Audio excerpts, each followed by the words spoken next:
In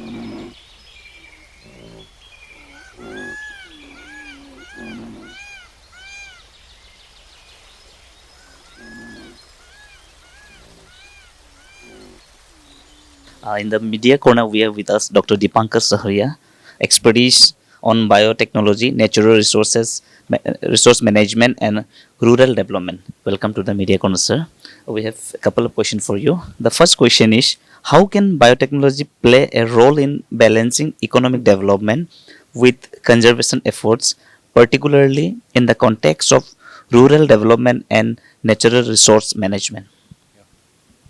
So thank you so much. Uh, I think biotechnology has a huge role to play, and balance between the development and the conservation of natural resources. And specifically, if I talk about northeastern region, which where I have specifically worked, I think biotechnology has a huge role in the field of agriculture. If you see that we say that northeast is naturally natural and not organic, and how we have been using biofertilizers, biopesticide in our agriculture system, from the you know from the long old days that we have been using this.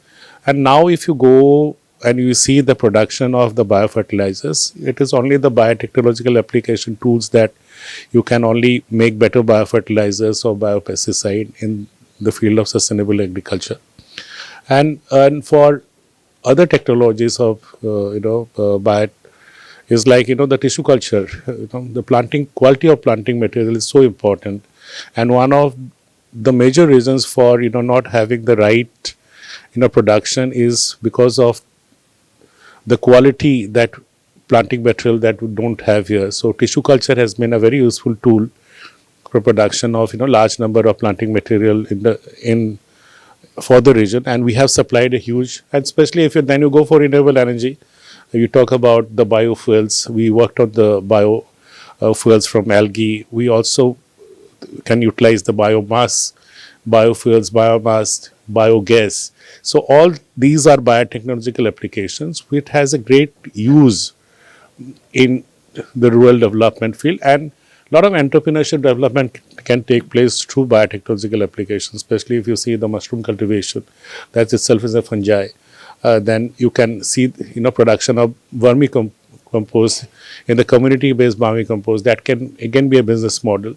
So it's very useful, and you can balance because all biotechnological applications are nature-based. So you are helping in conservation, in eco-restoration, in restoration of forestry plants. You can help the plants grow better if you use those biofertilizers, and also in and good amount of carbon can be brought back to the soil through biotechnological applications. So I think we have biotechnology has a big role to play. Thank you. Thank you for highlighting community led livelihood components. So next question is, sir, what are the key policy shifts needed to ensure that rural development initiatives are aligned with conservation goals, and how can we make this policy more effective in the long term? Yeah. So as far as policies is concerned, we have to align the policy uh, with the development issues of the particular place.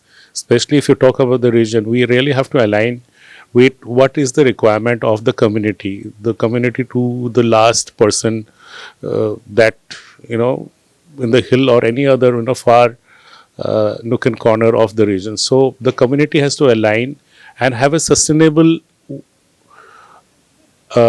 way to integrate with their needs. So we'll have to align policy that can really be executed. We look on the sustainable factor of the policy. Maybe in for the field of agriculture, or you talk in the field of forestry, you really need to involve the local community to have a say in the formulation. How to involve them, take their feedback in formulating a policy is very important, so that whenever something is executed from the top, they should be understanding it. It should not be, everything is coming and, though it's not executed. So those factors are there.